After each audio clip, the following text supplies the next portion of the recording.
Alors voilà la situation. Donc j'ai 5 plants de tomates qui ont dû être renouvelés puisque des graines n'avaient pas germé d'une même variété. Donc je les ai remplacés par des tomates cornues italiennes, donc qui elles ont toutes germé. Les voici. Voilà, elles sont toutes sorties de terre. Alors les graines que j'avais semées le 14 février, c'était les poivrons. Donc j'ai semé 4 poivrons, dont 3 ont germé au bout de 6 à 7 jours, ici. Et le quatrième ici n'est pas sorti. J'avais semé également 2 pots de thym, les voici. Ils sont en train de sortir de terre également. Donc ils ont germé en 5 jours. J'ai semé des piments doux, donc de gobelets. Les voici. Voilà, donc eux, ils ont germé avec un peu plus de retard. Alors, je les ai semés le 14 et ils ont commencé à émerger au bout de 9-10 jours. Donc, le deuxième plan est là et on voit qu'il commence à sortir aussi. Et les laitues à couper, 2 plants aussi. Un là et un là. Donc, germé en 5 à 6 jours. Les tomates cornues des Andes ont commencé à germer. Donc les 6 plants que j'avais semés le 9 ont été déplacés donc dans une autre pièce face à une baie vitrée.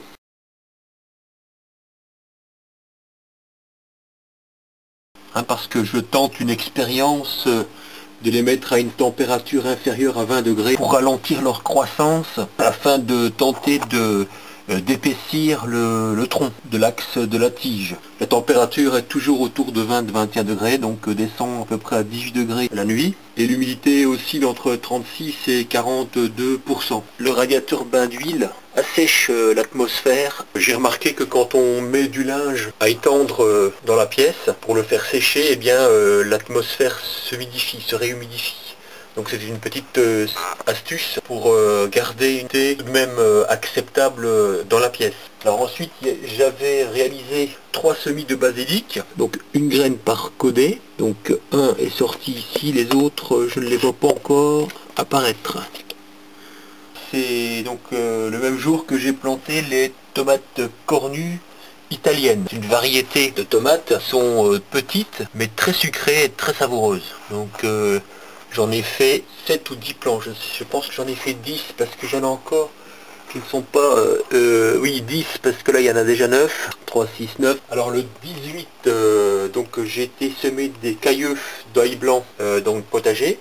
Et j'en ai profité également pour faire 3 semis ici en gobelet de persil, donc les voici, donc pas encore germé, il faut un peu plus de temps pour le persil, voilà le persil et de la coriandre. On est semé 3 pots également, que on voit ici 2, mais ils n'ont pas germé encore. Voilà, donc là je vais préparer je vais étiqueter les nouveaux gobelets que je vais ensemencer.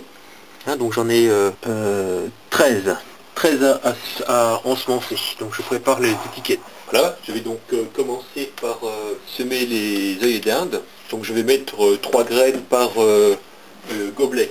Alors pour ce faire, je trempe simplement mon doigt dans un petit peu d'eau et je déniche donc la graine qui va coller à mon doigt.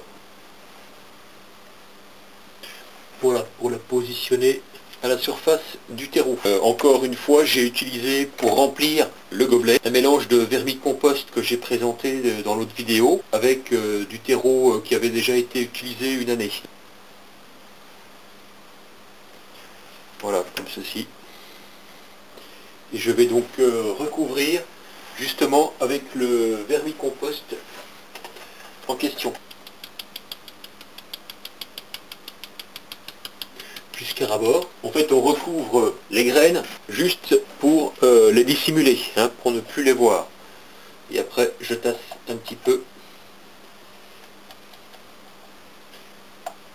sans plus, avec le gobelet. Et je recouvre donc pour préserver l'humidité, puisque les néons et le radiateur bain d'huile ont tendance à sécher trop l'atmosphère. Voilà, ensuite je prépare deux gobelets pour planter cette fois des graines de giroflée et des graines de nigelle. Voilà, donc les graines de giroflée sont assez petites quand même, elles mesurent à peu près 1 mm sur 2-3 mm de long. Donc, hop, je mouille mon doigt. Voilà, je vais en mettre 3 également.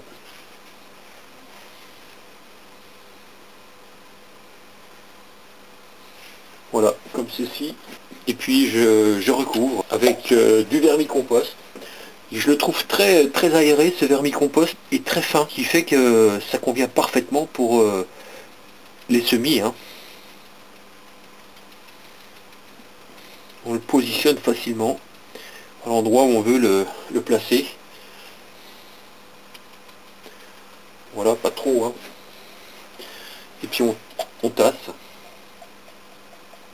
légèrement. Et on recouvre pour préserver l'humidité. Les graines de giroflée par contre sont un peu plus grosses. Elles mesurent à peu près, elles sont quasi sphériques, d'un diamètre de, je dirais, 3 mm. Elles sont plus gros. Je vais en mettre 3 également. Elles ont quasiment la même couleur que le compost.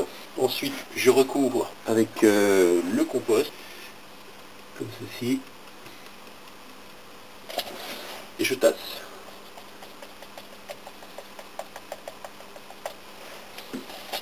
Et puis je recouvre. Alors j'ai préparé les gobelets que j'ai remplis donc avec le mélange moitié vermicompost, moitié terreau, que j'ai arrosé et puis donc que j'ai laissé reposer donc 24 heures avant de procéder les semis, afin que la température du terreau ne subisse pas une grande variation au cours du semis, pour ne pas provoquer un stress pour la graine. Non, la température du terreau est probablement à la même température que la température ambiante de la pièce. Je nettoie un peu les gobelets le lendemain également, parce que le terreau étant moins humide, sur la paroi des gobelets s'enlève facilement avant de coller les étiquettes.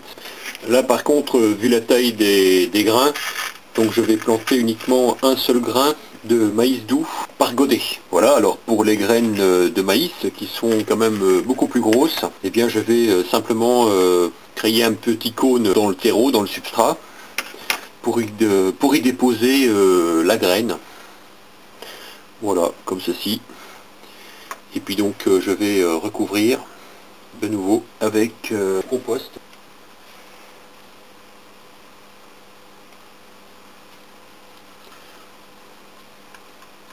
Voilà, avant de tasser très légèrement le dessus.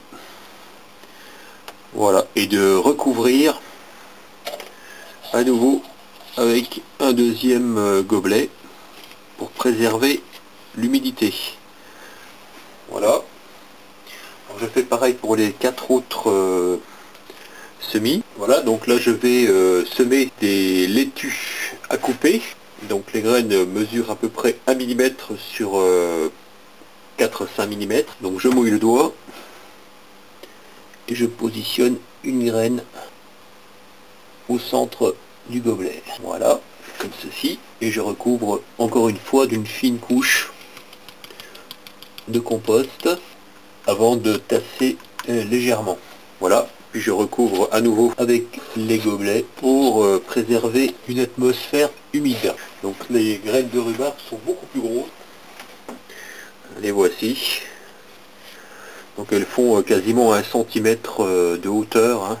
Voilà. Quasiment 1 cm, un peu plus. Donc là encore une fois je vais préparer un orifice dans le terreau, aussi profond que pour le maïs. Voilà. En général on dissimule la graine sous une hauteur de terreau équivalente à 2 à 3 fois sa taille. Première graine, voilà ici. Et donc de nouveau je recouvre avec du terreau avant de tasser.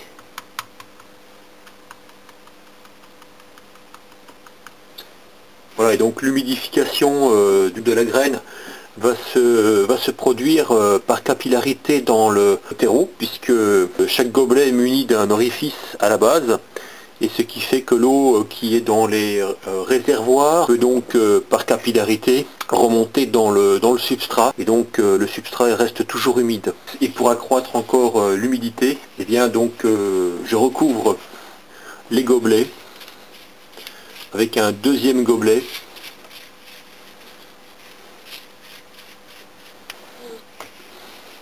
afin donc de préserver le dessèchement de la partie supérieure du compost. Alors là, je vais en profiter pour buter quelques plants, pas nécessairement parce qu'ils ont filé, mais parce qu'ils ont quand même une tige relativement longue avant de devoir les repiquer. Voilà, donc ici c'est le plant de salade là, qui avait une tige un petit peu haute, donc là je l'ai juste soutenu avec un petit peu de compost, et je suis en train de faire pareil avec les semis de tomates.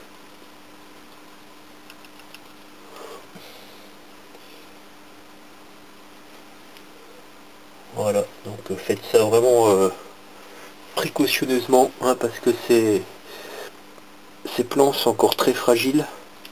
Donc ils n'ont même pas une semaine, hein. Comme le vermicompost est relativement sec, il est frais, hein, mais il est relativement sec, et bien du fait que les gobelets ont été positionnés dans les réserves d'eau avec donc la possibilité à l'eau de monter par capillarité, et bien une fois que le terreau a commencé à s'humidifier, et bien il s'est un petit peu rétracté.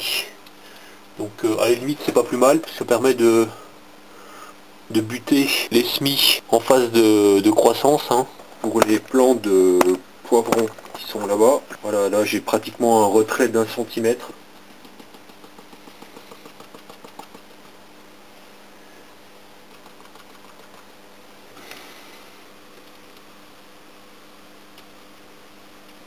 Comme ceci.